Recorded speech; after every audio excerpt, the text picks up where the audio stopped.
Welcome back to Hot Flashes and Cool Topics, everybody. Today we're going to have a fun conversation with actress and writer Jessica Morris. Welcome to the show, Jessica.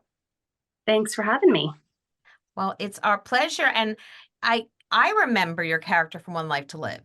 So I don't know if a Oh, lot of people are going to. I was a big All My Children, One Life to Live, General Hospital fans. mhm. And let's start with, you kind of had your career start right around that time. Why did you want to get into acting, and what was that evolution like? Acting always was a way for me to express myself, being sort of a quiet person with not a lot of confidence. Whenever I was playing other characters, it somehow, gave me permission to express myself in ways that I never had been able to before. So I really enjoyed that. And, I always wanted to be on a soap. I did when I was in high school. I remember telling my friends, because I would watch like General Hospital and all that and think, I could do that. And they were like, sure. All right, Jessica. But then I was like, it happened. So Yeah, that seems soap opera work seems really hard. I mean, do you find it to be a lot harder when you're doing than movies or series? yes, but because I started on a soap, I feel like now I'm so ready to go on that first or second take that I almost feel like the challenge now is keeping it fresh when you have a bunch of takes and you're doing a bunch of angles. Right, because Yeah, I they mean, kind of do one take and then move on, right? Exactly. right. Yeah, I've always heard there's so much dialogue to remember on a soap opera that really seems so challenging to me. you know, but I can Yeah, it understand really that. is. I mean, some people are just naturally better at memorizing than others, and the actors that really struggle with that had a hard time in my experience. I luckily that's one thing that I am good at. I can just pick up dialogue very quickly because otherwise that would have been very difficult. Yeah, and boy, midlife would be really hard. That's Yeah. one of the things Wait that till goes. menopause Wait, hits. yeah. Get But out of hey, your maybe, mind. Things to look maybe, forward to. yeah, you Exactly.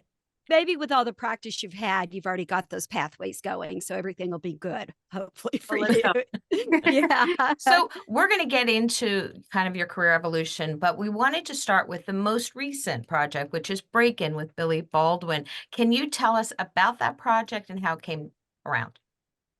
Sure. Yeah, it was shot in Los Angeles, and most of it is in this one house because the story takes place um, primarily from like the night of a break-in. There are some scenes right before and after, but I liked the idea of shooting something that was so contained, and they spent a lot of time, getting different kinds of creative shots of me walking through the house, being scared, hearing a noise. I felt like there were some days where all I did was just scarily creep around the house, you know, but it was fun. And Yeah. yeah, and it was kind of like a little different than the normal thrillers that I'm used to because with the masked killer, it was like slightly horrorish. So yeah, that was kind of fun too. Yeah, those roles that you play a lot of have a lot of suspense and a lot of very scary things Yeah. happening and being stalked and things like that happening. How do you prepare for that? I do scare very easily. I'm someone who gets anxiety and fear quite easily. So maybe that's why I get cast in these roles because it's not hard for me to go there. I just think about, okay, what's scary? Life. All right, let's go. I'm ready. Yeah, and that's another thing to look forward to as you get a little bit older and, and go through menopause. That anxiety goes way up. So hey, Right. that'll be Wonderful. really good for your You'll career. be Yeah. cast in a bunch of scary movies at that point. Good anxiety medication or something. And Oh, Yeah, yes. yeah. That'll help too. But Yes. with this movie, what was it like working with Billy Baldwin? he's such a pro. He really is. He's been working for so long and his whole family has been in the industry for so long. And but he's very down to earth, very nice guy. I have, nothing but good things to say about working with him. Now, and also in your life, you got married this year. I So, did. yes, Congratulations. congratulations. And So, you work a lot with your husband as well. How is that? over the years, we've done about 4 projects together, but it's been a while. And so we're really hoping to have something where we're trying to create and write projects that we could work on together. I'm actually in Atlanta right now shooting a project that we wrote together. He had another project, so he was unable to be here with me, but yeah, we love working together. Oh, yeah. I was following your Instagram and I knew that you were working on stuff. So I'm really Mhm. thankful that you were able to take a break and come and talk to us today. Oh Yeah. yeah, of course. I have the day off today, so. Oh, Oh, thank you. great. You can do this and then a little Christmas shopping. There you go. Yes. Yeah, I need that. You Yeah. know, Bridget mentioning that you got married, was this your first marriage? Yes, it was his third, but my first. What was it like getting married in your 40s? Did you think you were ever going to get married, or were you happy and content just saying if it happens, it happens? I always wanted to be married. So over the years, that was stressful for me because I had a hard time, finding the right person and, and not rushing things if it wasn't the right person, just because I wanted to, get to that certain place in my life, to be honest. So, but when I met Rib, it was completely different. Like it was a different kind of thing. It was, that like, wow, this is my soulmate kind of feeling. Like I can't not be with this person. So I waited for the right one. I'm glad that I didn't get married and divorced and married and divorced. It's okay if that happens, but I'm glad that it worked out to where I just ended up with the right person. Right. That, a lot of women, especially they feel that pressure when they're younger, Hmm. that like you have to get married. Oh And then yeah. yeah, yeah. I And like you much said, pressure. I would go back home to my hometown and people would be like, "You're no spring chicken. Like, when are you going to start getting married and having babies?" And it's like, I don't even have a boyfriend right now. Like, I can't even meet anyone that I like. Like, what am I supposed to do? You know? yeah. And I'm so careful. I have a daughter. Colleen has two daughters. And mine's in her late 20s. And I am so careful, just like let her be who Yeah. she is, And luckily things worked out. I was pretty young when I got married. And luckily Colleen and I both are married We're to old married ladies. we're old married over 30 years. But we see a lot of people that feel that pressure. And I think there's a lot to be said for really waiting until it's the right time. And maybe as a Yeah. society, we need to quit doing that to women. Everyone needs to stop doing that to women. I mean, I know there is a certain timeline if you want to have children. But even with that, I mean, if things are going to happen the way they're supposed to happen in your life, and you can't force a single woman to think about having children when they're not even in a partnership, that, they could do it on their own as well if they really want to. But yeah, people should take the pressure off of women. Yes. And you stepped into the role of stepmom. How has that been? I did. It's kind of nuts because it went from, not being a parent at all to, our 8 and 10-year-olds are with us quite often because their mom goes out of town for work a lot. So it was like I just stepped into being a parent, and it's amazing. Like they make my life so complete. They're the sweetest boys in the world. But I'm definitely learning as I go. It's a huge transition. Yeah. And especially if they're not infants, you got Right. them. Yeah. When they're a little bit older. And yeah, I'm sure that can be really a tough thing to do. And, I think everybody needs to have a little grace for everybody in whatever role that they have in life, and respect for that role that the people are facing in their Well, life. well, let's talk roles because you have really done a variety from Lifetime to independent, and you've been nominated under the independent movies that one of the independent movies that you've done. What is it about independent movies that you like so much, and how are they different from a Lifetime or a movie? I don't really think of it in terms of, I'm doing it because it's an independent movie. I usually just take whatever opportunities I have, and as long as it's a character that I really feel connected to, I read a script and sometimes it does nothing for me and I'll pass on that audition, or I'll pick it up and just immediately the emotion and the words almost come through me right away, and I'm like, I have to play this role. So it's more about that. It's more about the role and the opportunity, and not as much that I'm specifically trying to work on certain projects. So do our roles, it seems like you are in a lot of things, you get a lot of work. Do you find that to be pretty steady? Or is independent more steady than other roles? It all just kind of goes up and down. It's part of the business that, you definitely have to be prepared for when you get into it. No matter how successful you get, there are going to be times where you don't have work.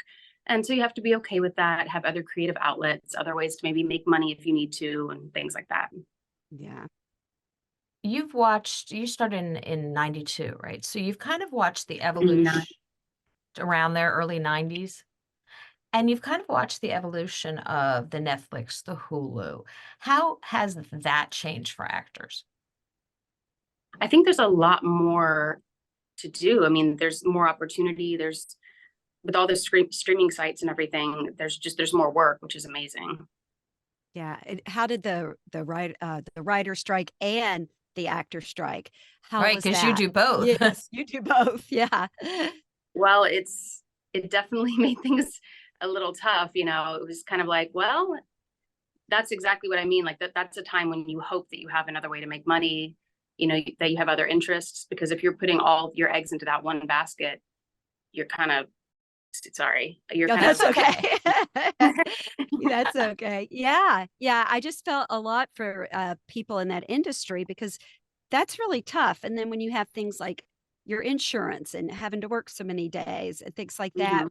rolled into that, I think that's really difficult for all the people. And then I felt like when this strike came about, it made just the general public aware of all the aspects involved in these workers. Yeah.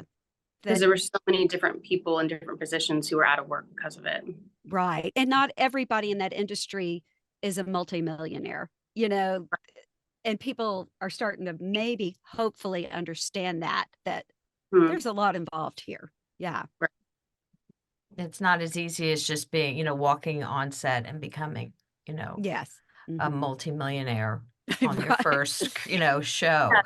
Mhm. People don't realize that there's so many working actors that you might not even know their name or recognize them. It's not just the A-listers that are super famous and then people who are waitressing. There's a whole plethora of actors, in between that, that are at different levels. And just the difficulty in finding the work Right. it's a struggle out there. Oh And, yeah. we've talked to a lot of actresses that as they get into their 40s and 50s, they're either too old for a role or too young for a role. Are you, now that you're 44, are you starting to find that you're in a transitional period, or are you, because you look so young?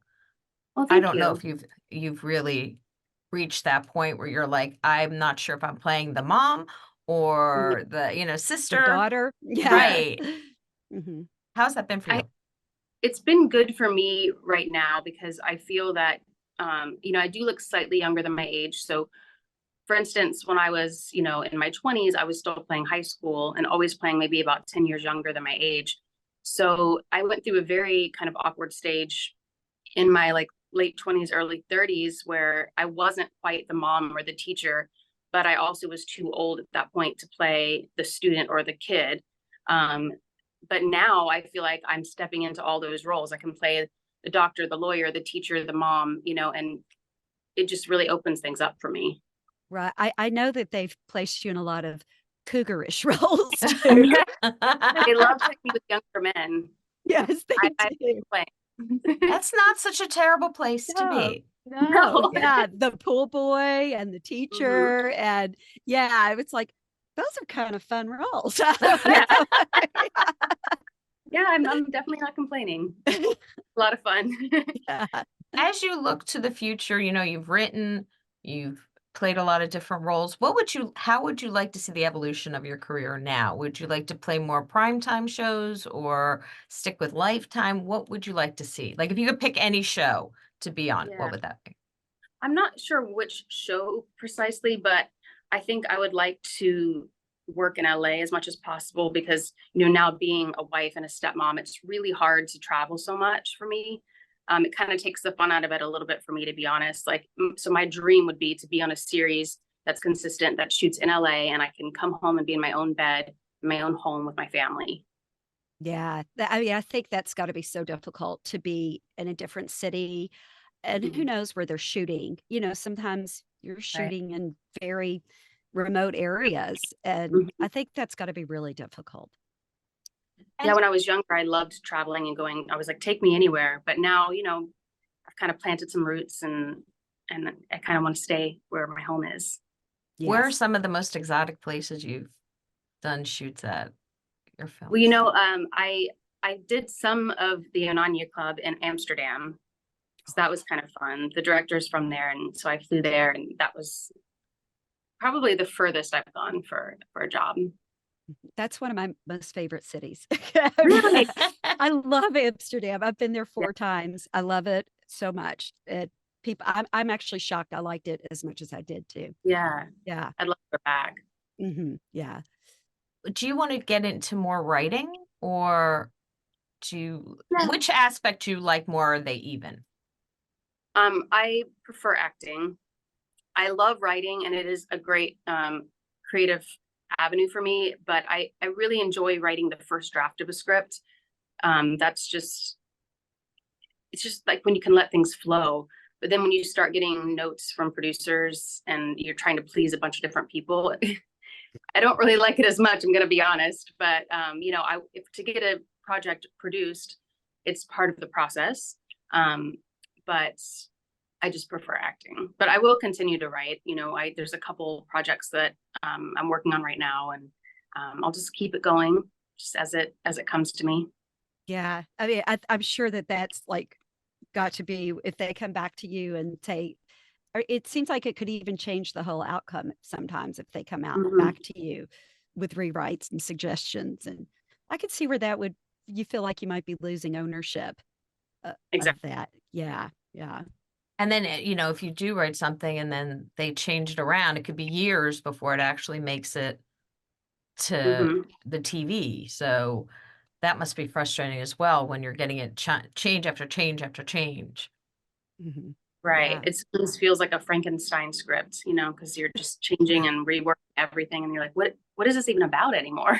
Yeah. And then your name's on it, and then you're like, that's not what I wanted in the first place. Yeah. Exactly. Well, we want to make sure everybody knows about Break In with Billy Baldwin. That is your next project. Do you have any other projects coming up? I just shot one, and it'll probably be a few months, but it is called Club of Secrets, the working title anyway. And I play a math teacher who goes undercover and gets the job at a strip club to find her daughter, who's been working there to pay her sorority dues and everything. So it's a little racy. It's for Lifetime, so it's it doesn't get too scandalous, but I had to take a couple pole dancing classes, and oh god, they're fun. You took one, Colleen? My 40th birthday was at a pole dancing. That's right. You told me. You told me that back. Yeah, they really are fun. Wow. I think I would hurt my back now, but my back has been hurting me ever since because you have to arch so much. Yep. And I don't think you realize how much upper body strength, Bridget. Like just to climb the pole, it's really it's not hard. ethat So good for you. Did not expect the conversation to take that turn just now. But it sounds really interesting.